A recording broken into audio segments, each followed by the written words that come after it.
matin, 5h, 7h, Mathieu Noël. Voici pour les titres de ce vendredi 15 mars. Et l'actualité, c'est aussi la diffusion ce dimanche sur M6 de Zone Interdite, avec un reportage consacré à une entreprise vraiment pas comme les autres. Elle a permis d'embaucher en CDI plus de 60 chômeurs de longue durée en leur créant un emploi sur mesure. Bonjour Laurent Grand-Guillaume. Bonjour. Vous êtes ancien député, président de l'association Territoire Zéro Chômeur de longue durée. L'entreprise, filmée par l'équipe d'M6, basée à Mauléon dans les Deux-Sèvres, fait partie d'un dispositif expérimental lancé dans 10 territoires français. Dispositif que vous avez contribué à mettre en place lorsque vous étiez député. Vous avez porté cette loi.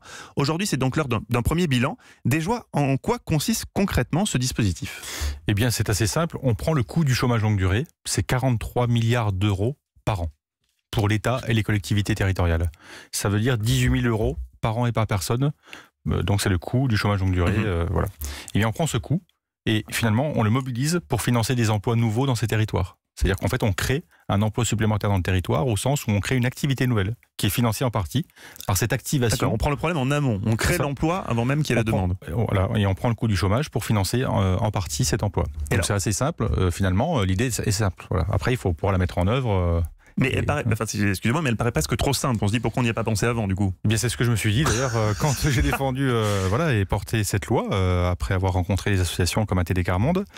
Et je me suis dit la même chose. Pourquoi on n'y a pas pensé avant ? Alors, sans doute parce que comme c'est une expérimentation, on part des territoires et ce sont les territoires qui font. Ça vient pas du haut. Voilà. Et donc en France, avec notre tradition centralisation, voilà, c'est pas tout à fait dans la même logique. C'est une idée nouvelle. Voilà. Combien de postes et quel type de métiers ont par exemple été créés dans ces 10 territoires ? Alors, à ce jour, il y a près de 800 emplois qui ont été créés dans les 10 territoires concernés, qui sont des territoires de 5 à 10 000 habitants. En moins de 2 ans. En moins de 2 ans, tout à fait, oui. Et donc, on est sur des activités économie circulaire, transition énergétique et transition écologique, économie de proximité, parfois on recrée de l'artisanat, on rachète un commerce qui va disparaître, on recrée des services à la personne qui ont reculé. Donc on est vraiment dans l'économie de proximité, la transition énergétique et écologique. Et d'ailleurs sur la transition énergétique, écologique et l'économie circulaire, on est sur des activités qui ont une forte intensité en travail humain. Donc ça, c'est très important. Et c'est des métiers plutôt qualifiés ou On a les deux, on a des peu qualifiés, d'autres qualifiés. On a aussi, d'ailleurs, dans les entreprises, on a des anciens cadres, des anciens ouvriers, employés. Toutes les catégories sont représentées dans l'entreprise. Alors, dans le reportage de Zone Interdite, on croise Pierrick, Pauline, Mohamed, d'anciens chômeurs qui, comme 67 autres habitants de la commune de Mauléon, ont retrouvé un emploi. Qu'est-ce qui va se passer pour eux à la fin de l'expérimentation ? L'expérimentation dure 5 ans, normalement. Alors, on me pose souvent cette question. À la fin, d'abord, les entreprises, elles montent en chiffre d'affaires. Chaque année. Donc on développe un chiffre d'affaires et à la fin, peut-être il y aura encore une queue de financement de l'État pour réussir à équilibrer le système. Mais on va prouver de toute façon à la fin que finalement l'emploi coûte moins cher que le chômage en général pour la société. Et ça, c'est très important. Et par ailleurs, on ne me pose jamais la question qu'est-ce que les personnes seraient devenues pendant les 5 ans ? Parce qu'en fait, si on n'avait rien fait, ces personnes n'auraient pas retrouvé d'emploi. Pourquoi ? Parce qu'en moyenne, les 800 personnes dont je parle, elles étaient en moyenne au chômage depuis 52 mois. Effectivement.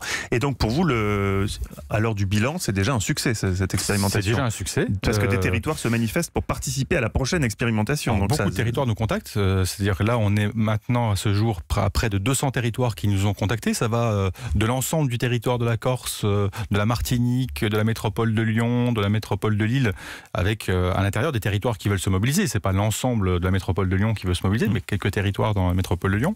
Et donc nous, on les accompagne avec l'association pour se préparer. Et on se bat pour obtenir une deuxième loi qui permette d'étendre cette expérimentation. Parce si ça fonctionne si bien, on n'a qu'à l'étendre à tout le territoire, puis on n'en parle plus. D'autant plus que, avec l'urgence sociale en ce moment, tous les débats qui existent sur la question sociale, bien nous, on a une solution à la fois territoriale et une solution citoyenne et démocratique. Voilà. Sur Europe 1, tout à l'heure, on reçoit Édouard Philippe, le Premier ministre. Est-ce que vous avez un message à lui faire passer sur ce dossier, par exemple, une demande ? Oui, je voudrais lui dire que cette expérimentation, d'abord, elle fonctionne, qu'on a besoin justement de la confiance de l'État pour grandir. Il y a aujourd'hui des territoires qui sont mobilisés, des personnes privées d'emploi qui sont mobilisées.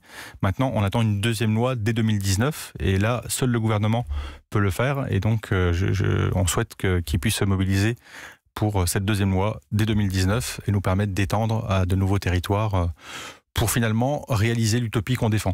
Il paraît que votre initiative fait boule de neige même à l'étranger, ça commence à intéresser à l'étranger. Des sociologues d'Harvard l'étudient notamment. Oui, il y a des sociologues effectivement d'Harvard qui nous accompagnent. Il y a aussi des acteurs en Belgique qui voudraient expérimenter. Je dois voir la semaine prochaine l'ambassadeur d'Allemagne en France.